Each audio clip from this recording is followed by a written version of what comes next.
Hello and welcome to Geology, a channel dedicated to biology or the study of life.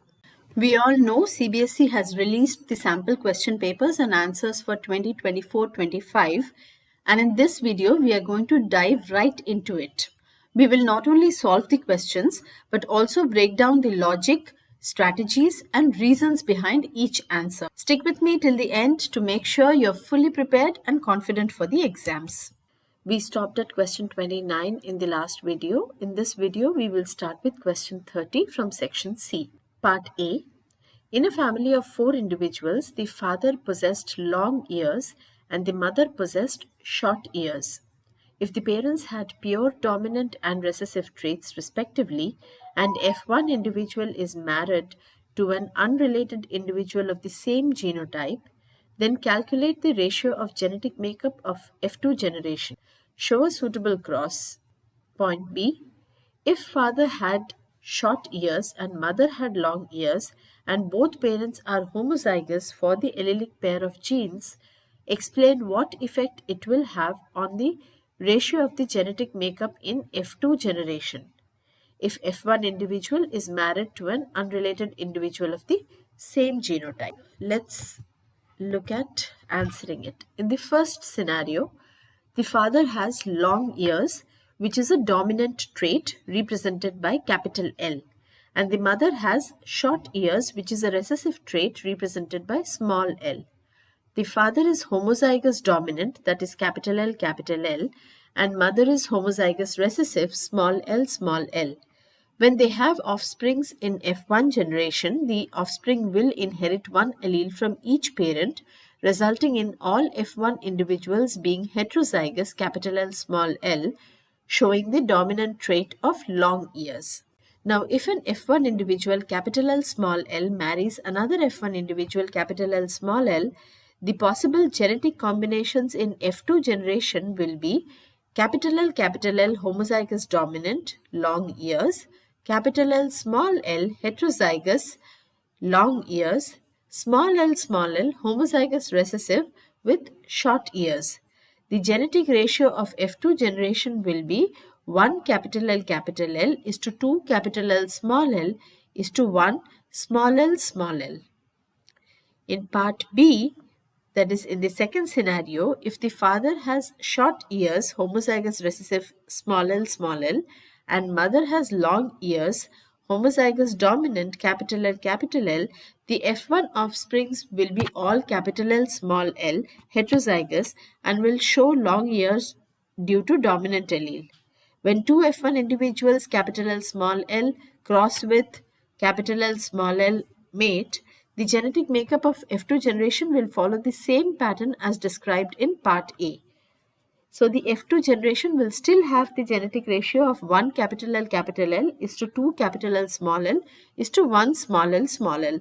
Since the cross is between two heterozygous individuals, the ratio will remain the same even if the parents are homozygous for their alleles.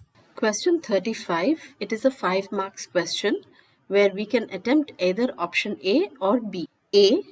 The image below shows a banana plant which is growing with the help of suckers. These suckers are small plant stem outgrowths which can be separated from the main plant and planted separately, and they will grow into a new plant subsequently.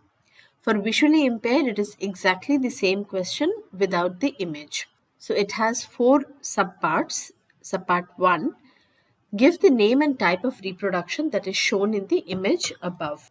The part 1 is basically asking you to identify the concept. So you need to read the question carefully, identify what is being asked. So if the question is about type of reproductions, recall the two main types or categories: asexual reproduction, that is vegetative propagation, and sexual reproduction, for example pollination. So the question often provides clues or visuals like images to help you identify the correct concept. So ensure to mention both the name and type of reproduction clearly. So your answer here is vegetative propagation or asexual reproduction. Part 2. List 2 advantages the farmer will have on using the type of reproduction mentioned above.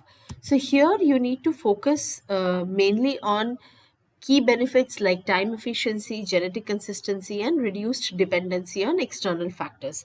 So, based on these, think of all the advantages. And what we have listed here is that more crops can be obtained in the same time interval, they are genetically identical, and the flower fruit is faster, and there is no need to depend on pollinators. Part 3. The above plant produces male flowers. Explain how this plant will be involved in the process of pollination. So here you have to explain the process. So for such questions asking how something works like pollination, break it down into simple steps. Identify the type of pollination, example cross pollination, and how it occurs, that is via wind, water, or insects, etc. And use main keywords like pollen transfer, anther, stigma, etc. to clearly explain. So our answer is cross-pollination, and the pollen from the anther will be transferred to the stigma of another banana plant using agents like wind, water, insects, etc. Number 4, why is the offspring of this banana plant not absolutely identical to its parent plant? So in this type, we are looking basically at the reason for variation. So why there is a variation? So think about the nature of reproduction. It's an asexual reproduction. So here the offsprings are generally identical, but minor variations can occur only during DNA copying errors or environmental factors. So you have to focus on the fact that small changes or mutations or DNA replication errors may cause variation even in the asexual reproduction. Now let us see the option B, that the image below shows a developing fetus in the mother's womb. The developing fetus is connected to the placenta by means of umbilical cord. The umbilical vein and artery run inside the umbilical cord. Sub-question 1. Name 2 substances that moves through the blood vessels.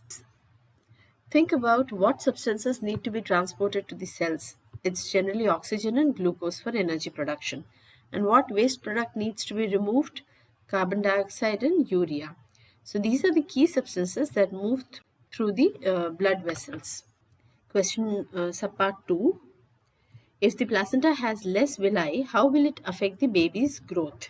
So the placenta exchanges nutrients and gases between the mother and fetus.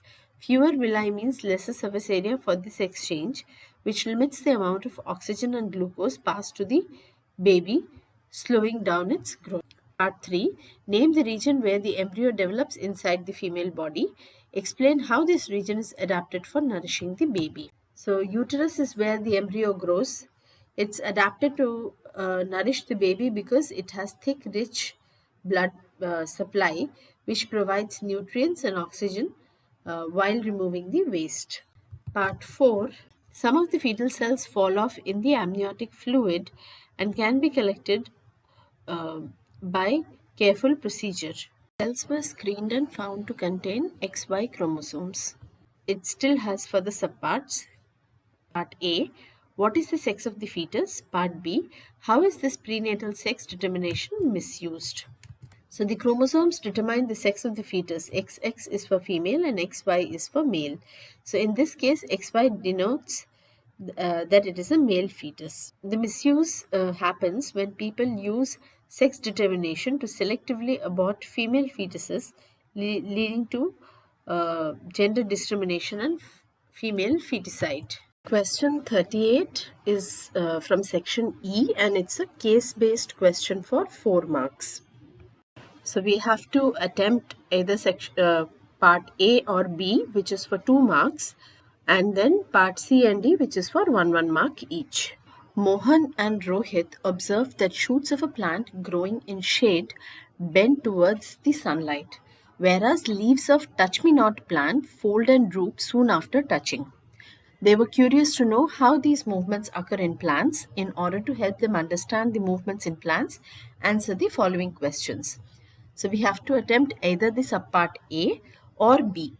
So here again we will attempt both for your understanding. For the first part, you should explain the process of phototropism, which is how the plants bend towards light.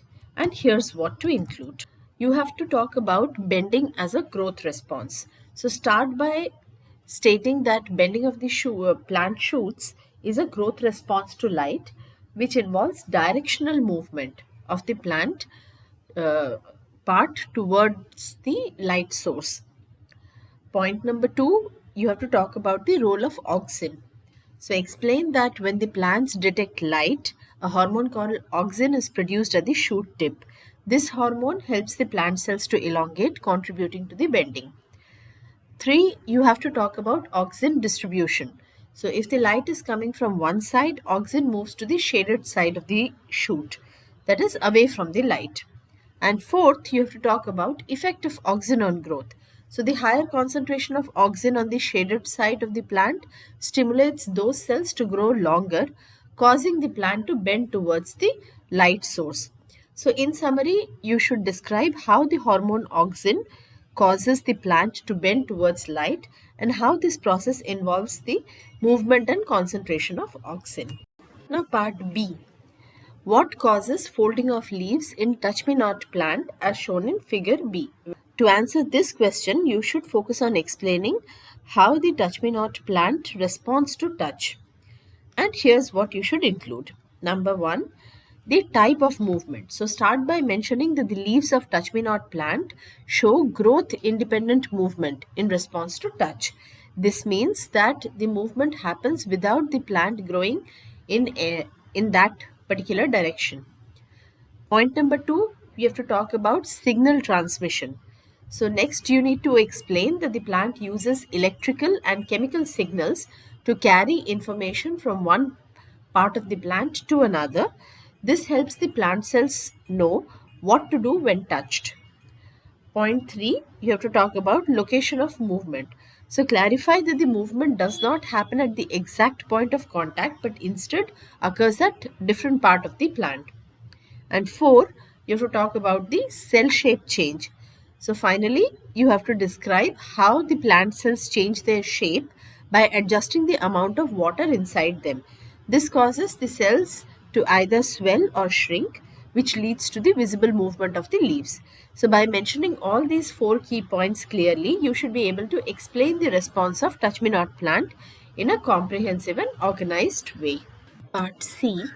Compare the movement of growth of pollen tube towards ovule with the movements shown in part A of the above figure.